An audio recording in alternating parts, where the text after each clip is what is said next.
Train चलती थी, भारत दर्शन train, आस्था circuit train, जो पिछले बार हमने पिछले फिनेंशियल ईयर हमने 9 ट्रेनें चलाई थी और जो काफ़ी हिट था, लोगों ने काफ़ी पसंद किया था।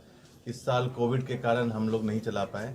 लोगों की काफ़ी डिमांड आ रही थी, सितंबर अक्टूबर महीने में भी डिमांड आई थी, लेकिन कोविड के कुछ प्रोटोकॉल के कारण हम लोग नहीं चला पाए थे और काफ़ी डेस्टिनेशन खुली नहीं थी, मंदिरें बंद थी, इसलिए नहीं चला पाए थे।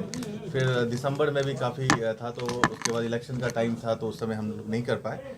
बट अब हम लोग पूरी तरह से तैयार हैं, हमारी पूरी टीम तैयार हैं और इस बार हम 31 जनवरी को हम ट्रेन लेके जा रहे हैं और ये 13 रात और 14 दिन की पूरी यात्रा होगी। 13 नाइट और 14 डेज की पूरी रात यात्रा होगी। ये 31 तारीख को ये ट्रेन जो है ये रक्सौल से खुलेगी। इस ट्रेन में जो हम लोग जहाँ जहाँ जाएंगे, पहले उसके बारे में बताते हैं। भ्रमण स्थल जो जो है, एक तो हम लोग तिरुपति जाएंगे, जो कि उसके बाद हम लोग रामेश्वरम जाएंगे, मदुरई जाएंगे, कन्याकुमारी जाएंगे, उसके बाद फिर हम लोग त्रिवेंद्रम जाएंगे और फिर हम आते समय पुरी भी जाएंगे।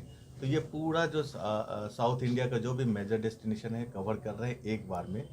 और चूंकि उस समय मौसम भी काफ़ी अच्छा रहेगा, हम लोग मकर संक्रांति के बाद, इसलिए हमने प्रोग्राम को प्लान किया है कि लोग संक्रांति के बाद नए साल में आगमन करते हैं और सब लोगों का ये उस समय दर्शन करने की काफ़ी वो रहती है और काफ़ी हमें डिमांड भी इस ढंग से आया है कि आप उस समय करें। तो ये 31 जनवरी से ये यात्रा स्टार्ट होगा। ये जो ट्रेन की जो बोर्डिंग स्टेशंस हैं वो है रक्सौल, सीतामढ़ी, दरभंगा, समस्तीपुर, मुजफ्फरपुर, हाजीपुर, मोकामा, क्यूल, आसनसोल, पटना जंक्शन। तो ये पटना होते हुए, ये मोकामा, क्यूल, आसनसोल होते हुए ये साउथ में जाएगी। तो ये सब जगह पे लोग बोर्ड हो सकेंगे और इन्हीं सब जगह पे लोग डिबोर्ड भी जब वापस आएंगे तो डिबोर्ड। अब जो फैसिलिटीज़ होती है इसमें क्या होता है कि हम टिकट तो देते ही हैं, कंफर्म टिकट पूरी ट्रेन होती है जो कि साथ में जाते हैं सारे। इसमें पैसेंजर जो होते हैं, घूमने वाले पैसेंजर होते हैं। इसमें क्या होता है, सबसे पहले होता है कि इसमें खाना पीना जो भी है वो अनलिमिटेड होता है, फ्री होता है, खाना उसमें इंक्लूड होता है। जो पैकेज की कॉस्ट है उसमें खाना और तीनों टाइम का खाना, फिर नाश्ता, चाय, ये इंक्लूड होता है। उसके अलावा इसमें क्या है, टिकट के खर्च इसमें इंक्लूड होते हैं। इसके बाद एकोमोडेशन, जहाँ पे आप रहने का जो हम व्यवस्था करेंगे वो भी इसी पैकेज कॉस्ट में इंक्लूड होता है। तो ये कॉम्प्रिहेंसिव पैकेज होता है और ये हम जो है जो कि भारत सरकार इसको चाहती है कि टूरिज़्म को अधिक से अधिक लोगों को तक पहुंचाया जाए और कम लागत में, क्योंकि गवर्नमेंट इसको सब्सिडाइज रेट में इस ट्रेन को चलाती है, तो इसकी लागत काफ़ी कम है। अगर इसकी तुलना, अगर सेम एटनरी की तुलना अगर आप मार्केट से करें तो कम से कम 4 गुना ज़्यादा होगा मार्केट में, जो हम इससे कम ये पैकेज है।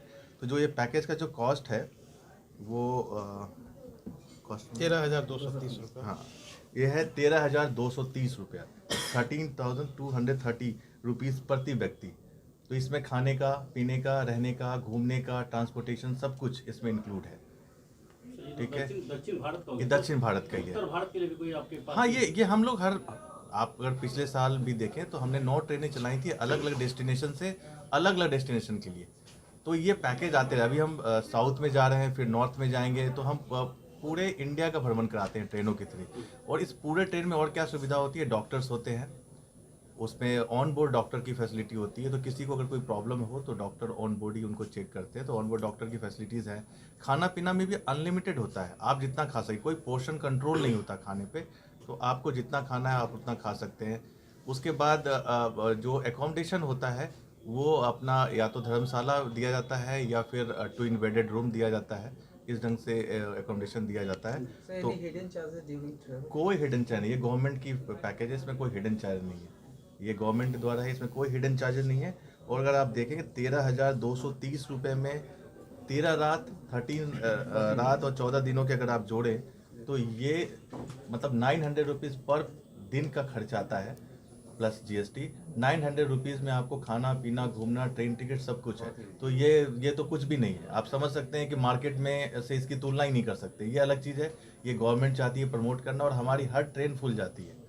तो बुकिंग स्टार्ट हो गया है और हम लोग आप लोग के माध्यम से ही लोगों को बताते हैं। ये जन कल्याण योजना है और ये कोई हमारा बिजनेस अर्न करने की चीज़ नहीं है। हमें मैक्सिमम लोगों को घुमाने का, हमारा अवेयर करने का, और मैक्सिमम लोगों को जो लोग एफर्ट नहीं कर पाते उनको घुमाने का काफ़ी अच्छा पॉजिटिव रिस्पॉन्स रहता है। और हमने देखा है कि पहले तो ओल्ड एज के लोग जाते थे, लेकिन अब तो यंग लोग जाते हैं काफ़ी। लोग जो नई नई मैरिजेज होते हैं वो लोग जाते हैं मंदिरों के दर्शन करने के लिए। तो हमारा क्लाइंटल भी काफ़ी बढ़ा है। और पिछले साल हमने जो 9 ट्रेनें चलाई थी वो 100% ऑक्यूपेंसी पे चलाई थी, और एक ट्रेन की ऑक्यूपेंसी करीब करीब 800 लोगों की होती है। तो समझ ले कितने लोग हम लोगों ने ट्रेवल कराया है पिछले साल। और हम चाहते हैं, अच्छा दूसरी बात है, कोविड को लेके भी हमने जो भी प्रोटोकॉल है वो सब फॉलो होंगे उसमें, ताकि उसकी भी कोई चिंता नहीं करना है। मास्क और सैनिटाइजर ये सब फ्री है। आइसोलेशन के लिए एक कोच एक्स्ट्रा रखा गया है। तो इस सब के लिए भी कोई चिंता नहीं करना है। हमने जो भी प्रोटोकॉल फॉलो होना है वो सारे फॉलो करेंगे, और बिल्कुल सुरक्षित है। आप आराम से सफ़र कर सकते हैं हमारे साथ, इसमें कोई दिक्कत नहीं है।